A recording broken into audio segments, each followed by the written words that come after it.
Wife is a slave. Don't slack off on housework. Pregnant with a big belly at 9 months, I was pushed away by my husband, Alfred, without hesitation. It seems he's displeased with me for resting too much and not doing household chores because of my impending early delivery. I don't expect kindness from him, and I'm used to being scolded. But today, Alfred's eyes were different. Instead of enjoying harassing me, he seemed to be projecting his great anxieties. Ah, just give me alcohol. Alcohol. Alfred drank voraciously, spilling liquor from the corner of his mouth. Quickly getting drunk, he fell asleep in the living room, snoring loudly. It appears I'm a slave named daughter-in-law, so I cleaned up the empty cans and covered Alfred with a blanket so he wouldn't catch a cold. Running to alcohol, how uncool. I looked down at him and quietly raised the corners of my mouth. The next morning, claiming to have caught a cold and skipping work, Alfred crawled back into bed. But I didn't let it slide. Thanks to Alfred, I can live comfortably. I always appreciate it. I patted his back, which unusually lacked confidence. A husband's duty is to earn money. Off you go to work. Who knows what will happen there? I'm Mina Yeager, 23 years old. I married Alfred, who is 12 years my senior 6 months ago. Yeah, that's good. Alfred nodded contently after tasting the meal. Relieved, I let out a sigh. That's how he always praises me. Coming home tired to a tidy room, delicious food, and a beautiful Mina waiting, I'm the happiest man. I carefully do the housework so that he, who is busy, can relax a bit. It feels good to be appreciated. Mina, you're also lucky to have me as your husband, to have such an elegant wife at that age. Alfred, older than me, is dependable and always leads me. We met at a career fair while I was job hunting. Instead of getting a job, I ended up marrying him. My friends are working hard at their new jobs, so it's true that as a housewife, I live a more elegant life. He specifies the number of dishes for meals and insists on sorting laundry by color and pattern. I also attend cooking classes at Alfred's suggestion, so I don't have much spare time, but it's rewarding because Alfred acknowledges me with a smile. Ah, this meat is so good, the best. It was expensive, right? You should thank me. Alfred has always been good at studying and now works for a top-tier company. Well, I am what you'd call an elite, Alfred had said before. His slightly condescending tone, brimming with confidence, seemed cool. And now a new life is growing inside me. I believed our home would become even happier. The distortion began around the 3rd month of my pregnancy. 1, 2, 3? Only 3 dishes? That's odd. Am I so tired that I'm seeing this? Alfred counted the dishes in an exaggerated manner. I'm sorry, I haven't been feeling well. And I've started having morning sickness. I can't move as I want to, and the smell of food makes it hard to cook. Alfred listened to my story without moving a brow. I wanted him to understand my pain, but it felt like I was just making excuses. Ah, I see, he said, nodding slightly. Imagine this, Mina. We go to a restaurant. The chef says, sorry, I'm not feeling well, and only serves an appetizer. Is that acceptable? I shook my head slightly. Next, we go to a play. The leading actress says, sorry, I'm not feeling well, lies on stage without makeup, and doesn't act. Is that acceptable? I looked down and shook my head again. Right, it's not. That's negligence of duty. If I were a customer, I'd be furious. But what you're doing now, Mina, is just that. Alfred peered into my face, deeply bowed. Am I supposed to take care of Mina like a pet? If a housewife doesn't do housework, what's her worth? You're just planning to leech off me, aren't you? I'm sorry. My voice was barely audible as I apologized again. How ugly. Imagine how I feel, having a gloomy wife like you in front of me. And why are your lips blue? Can't you at least put on lipstick? Makeup is a woman's manners. Even as a housewife disconnected from the outside world, don't neglect that. I'm sorry. I don't know how to make him understand the pain of morning sickness. I was just managing not to vomit, with no energy to argue. All I could do was apologize. After this, Alfred changed. When he returned from work, he would sigh heavily. Wow, did you even put on makeup? Yes, maybe it's a bit light. So your ugliness seeps through, even with makeup. You look like a tired old hag, even though you're still young. Alfred ran his finger over a shelf, blowing away the dust. Then, soon after starting his meal, he frowned, setting down his knife and fork. Tasteless. Eating while looking at your sad face makes even the finest cuisine unpalatable. I'd rather eat at a deli. It's 100 times better. With that, Alfred left the house. The meal I prepared while fighting nausea was left almost untouched. Gradually, Alfred's return home shifted to late at night. He didn't want to see my ugly face, nor eat my tasteless cooking. Morning sickness means you can just laze around all day. Pregnant women are lucky.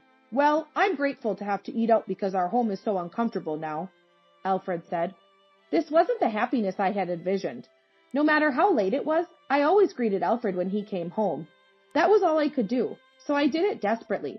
Alfred wouldn't even touch my slightly swollen belly. Instead, he avoided me with a look of disgust.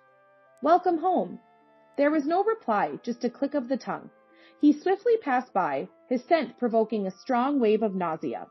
When cleaning his clothes, I tried to hold my breath. The smell was unbearably bad. I never minded Alfred's smell before. Is it the pregnancy? No, it's not just that. I picked up his suit, grimacing at the scent. From the pocket of the discarded suit, I pulled out receipts, coins, and crumpled tissues. I smoothed out the crumpled receipt. Alfred had said that deli food was better than mine, but this was a receipt from a casual French restaurant. For two? Who did he take to such a fancy place? The reliable Alfred I loved was gone, I realized. The suit carried a sweet perfume scent. I couldn't help but notice the shadow of another woman. But for the sake of me and the baby, I needed Alfred. I crumpled the receipt again. It's my fault for being cheated on. I'm the one with a gloomy face, unable to properly do housework. After giving birth, I'll be free from morning sickness and my heavy body, and I can return to my housework. And with a cute baby, Alfred's heart will surely come back to me. I just have to endure this for now. Sunday morning, Alfred woke up leisurely. Since he sat at the breakfast table for the first time in a while, I prepared breakfast. I smiled a little and handed him a plate, but he grimaced. Ugh, look at yourself in the mirror.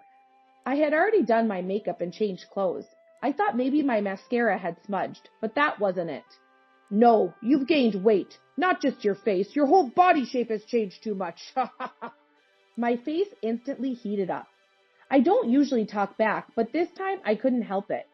It's because the baby in my belly is growing. No, it's not just the belly. Your whole body has become sloppy. Your backside seems to sag, and your back is round. Give me a break. Your only asset was your youth, but looking like an old hag ruins that.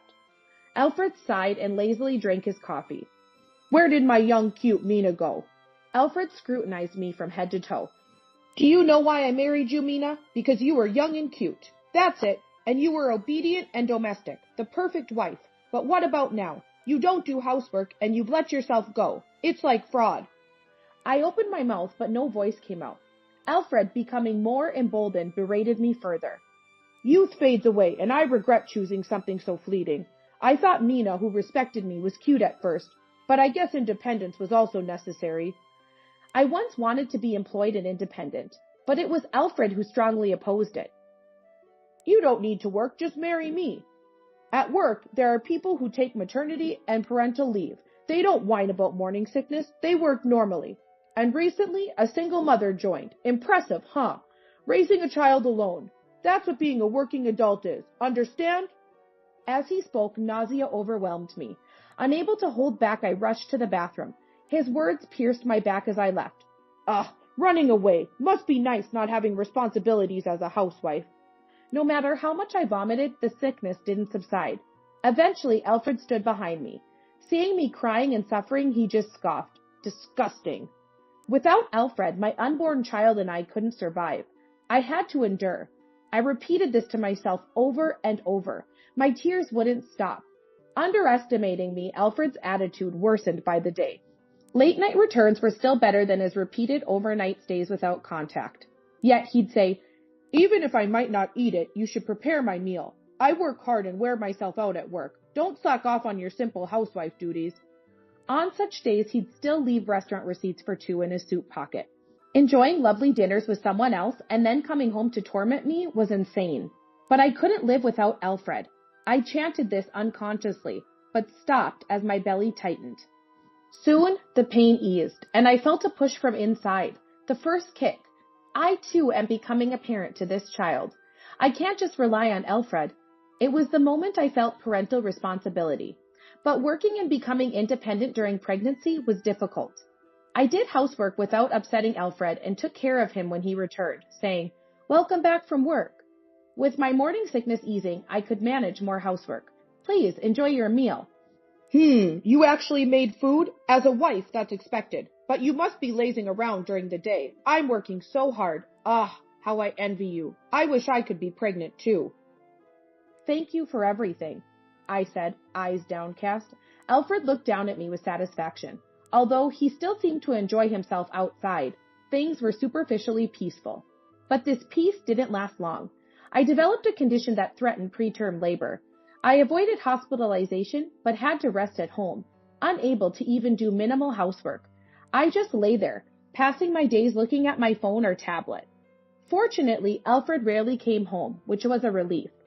I even thought it was better that he didn't care about me and just enjoyed himself. However, when he did come home occasionally, he would berate me terribly. "You're sleeping again?" A woman who just sleeps all the time being a wife, I really drew the short straw. Just eating and sleeping? You're no different from a cow. Strange. Did I marry a cow? No matter how much he insulted me, the fact that I was just sleeping made me apologize with a "sorry." If I stayed quiet, Alfred would be satisfied. But one day that suddenly changed. It was the final day of my 9th month of pregnancy. The next day I would reach full term and the bed rest would finally be lifted. Alfred, who unusually came home in the evening, started yelling at me as soon as he saw my face. I quickly hid the tablet I was holding in the cushion. "You're slacking off again. I'm working hard outside. It's so frustrating." He threw his bag on the floor. Startled by his yelling and the loud noise, I shrank back. Grabbing my chest, Alfred accused me. "Who do you think enables you to live?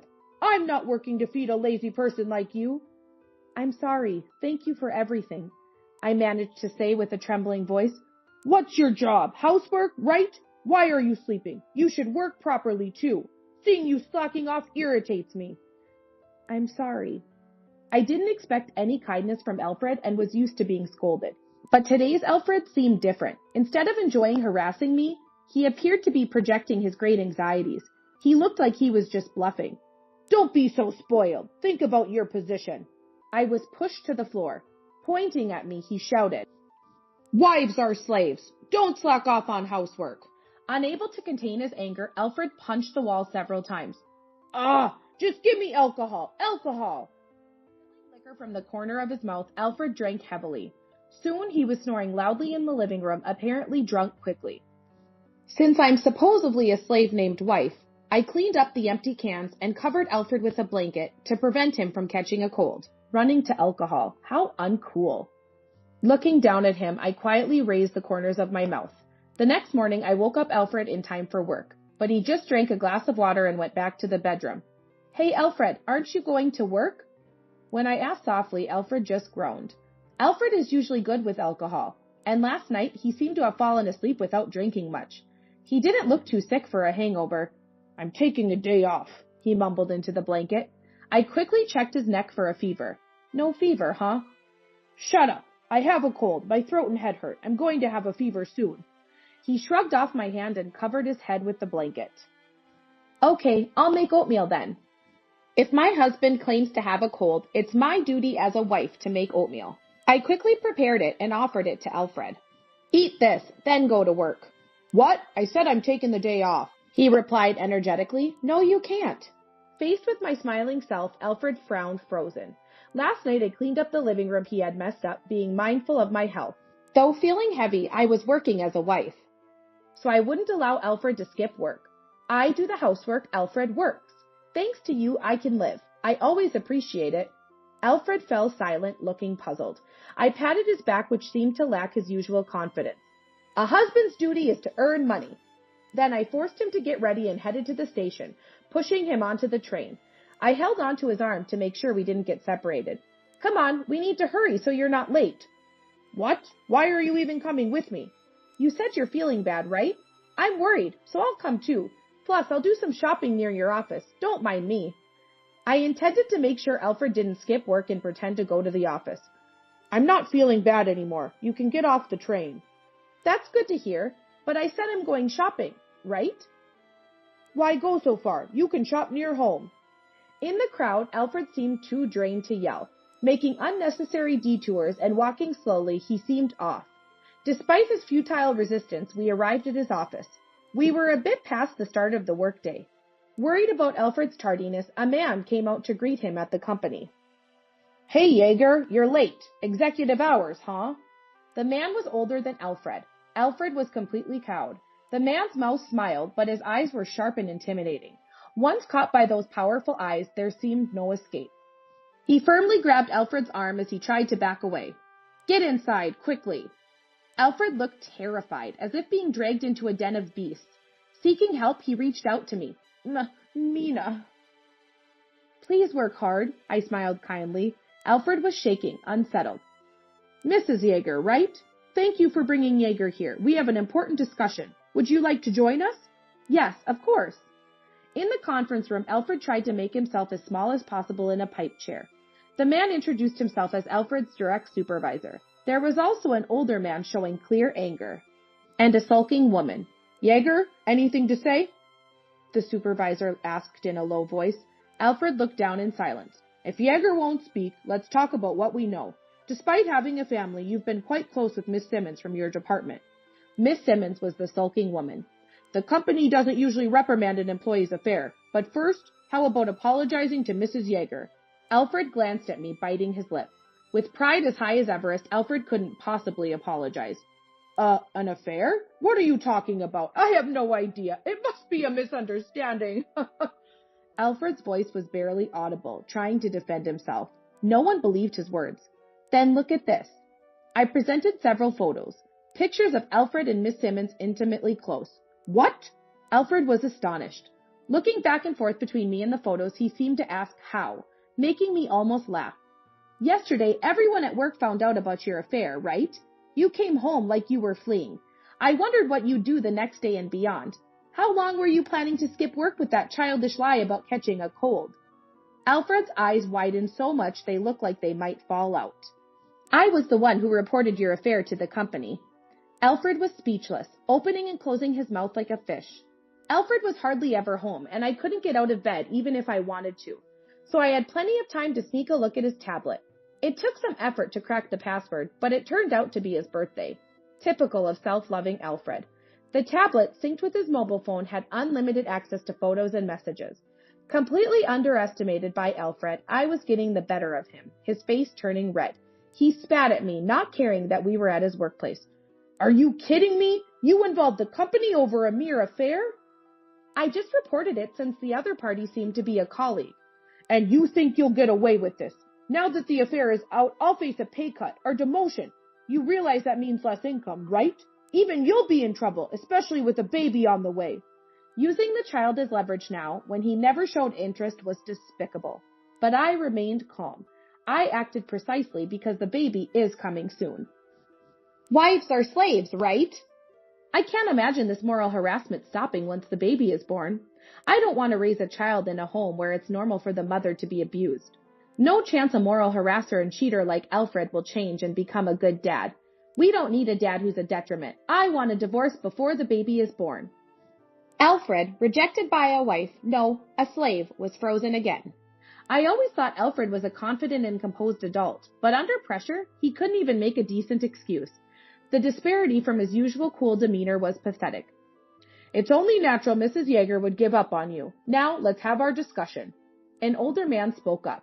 I wasn't the only one unable to forgive Alfred's slump. "Why is Mr. Simmons, the COO, involved? This is overkill," Alfred muttered with a tearful, bitter expression. Mr. Simmons, the COO, was expressing an unusual amount of anger for just an employee's affair scandal.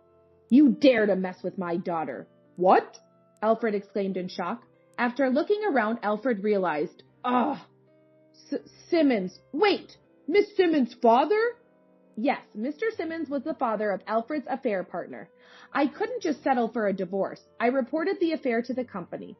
I thought Alfred deserved a pay cut or the cold shoulder from everyone. That was all I intended. But when I got Alfred's supervisor on the phone, even he sounded shaken. "You're doing this with your wife in her final month of pregnancy?" Mr. Simmons' angry voice echoed. With no choice but to respond, Alfred quickly apologized profusely. I'm sorry. I'm so sorry." My daughter knew you were married and yet got involved with you. I'm deeply disappointed in her. Truly sorry for what she did to your wife. Miss Simmons, it turned out, was the single mother Alfred had once mentioned. Perhaps Alfred, fed up with me, a useless housewife, was drawn to her, managing both work and parenting. But in reality, Miss Simmons had given birth unmarried and left the child rearing to her mother while she went out. That's why Mr. Simmons had used his connections to get her a job, wanting to keep an eye on her. She was still somewhat neglectful of her child, but surprisingly, she attended work diligently, which had reassured Mr. Simmons. And to think, it was all for meeting Alfred. The thought was unbearable. I'm sorry. I've broken up with Miss Simmons. We're completely over. I'm so sorry. Alfred was just frantically apologizing. Yes, my daughter told me it's over, Mr. Simmons confirmed, gripping Alfred's head. How come scum like you with no value in passing down your genes always seem to have such strong reproductive capabilities? An apology won't cut it. You may have broken up, but your crime doesn't disappear. My daughter was pregnant after all. Alfred collapsed to the floor, as if his bones had turned to jelly. It's not true. There's no child. It's okay. His feeble denial only ignited Mr. Simmons' fury. Of course not, because you persuaded my daughter to have an abortion. Sorry. Alfred, receiving Mr. Simmons' punch, cried out for mercy. Even as Alfred looked up for help, Mr. Simmons was completely enraged, with the supervisor and Miss Simmons turning away. Miss Simmons had wanted to have a child with Alfred and marry him, but after being forced to abort, she came to despise him. Miss Simmons was selfish for having an affair, but Alfred, who toyed with her, was the worst. Only I met his gaze, and Alfred accused me. Mina, it's cruel, too cruel. Yeah, it is cruel. Alfred is. Having accomplished my purpose, I left the conference room. Stepping into the corridor, the onlookers scattered. Seems like there had been rubberneckers. There's probably no place for Alfred in the company anymore. Alfred's screams echoed from the conference room. After that, Alfred and I divorced. I always thought about divorcing you. I just pitied you and endured. Pretending to be strong until the end, Alfred was easily divorced. And the company's decision was to fire him. He was expecting a pay cut or demotion, but the punishment was more severe. A normal person might resign after such rumors spread, but prideful Alfred clung to the top-tier company. He struggled to accept the dismissal, protesting vehemently. Actually, I had submitted various evidence to the company. Frequent messaging during work hours was just the start. Claiming to be on outside appointments, but frequently resting in hotels. Even worse, he charged those expenses to the company. There was no room for defense. After splitting with Miss Simmons and losing his job, Alfred came back to me. Despite already being divorced, I wondered what face he would show up with. Once everything was taken from me, I realized what's important. I want Mina more than status or honor. Has our child been born yet? I want to meet my child. I heard that Alfred's parents were furious with his foolish actions and had disowned him. They had looked forward to embracing their grandchild only to have their hopes shattered. A jobless middle-aged son returning home certainly wasn't a joy. It's no surprise that he wasn't even allowed to enter his parents' house. Unable to rely on his parents, Alfred moved from his expensive apartment to a cheap one. His pride hindered his reemployment efforts. He had to pay compensation to both Miss Simmons and me due to the divorce proceedings, leaving his savings nearly depleted. I felt no sympathy. Lonely enough to seek out a slave like me, that's how alone he was. My child? What are you talking about? My child never had a dad from the start. Better to proudly say, there's no dad, than have such a man claim the title. Perhaps taken aback by my firm stance, Alfred left, deflated. I'm now living with my parents. When I decided to marry Alfred, they worried about my young marriage. I insisted it would be fine, which made it harder to confide in them about Alfred, but they seemed to have anticipated my feelings. When I finally broke down and confessed about the moral harassment and affair, they comforted me, as if they had always known. It must have been hard for you. I delayed mentioning divorce because I wanted to gather evidence to secure an advantageous position. My parents must have been worried sick about leaving their pregnant daughter with an abusive husband. Yet, they respected my decision and watched over me. When I was immobilized due to the threat of premature labor, my mom would come to the apartment to clean and cook for me. I think I wouldn't have been able to escape from Alfred without my parents' help. I'm sorry for always causing trouble. Feeling guilty for failing in marriage and returning home with a child, I apologized. My mother smiled gently. Taking care of a baby is hard. Diapers leak, nights are sleepless, and babies always cause trouble. But I'm happy. As a mom, you understand, right? No matter how much trouble our own child causes, it's never a burden. Mom was feeding the baby milk. Her profile was so tender. I felt like I had reverted to a child myself. As I hugged her softly, she stroked my head with the same warmth she gave the baby.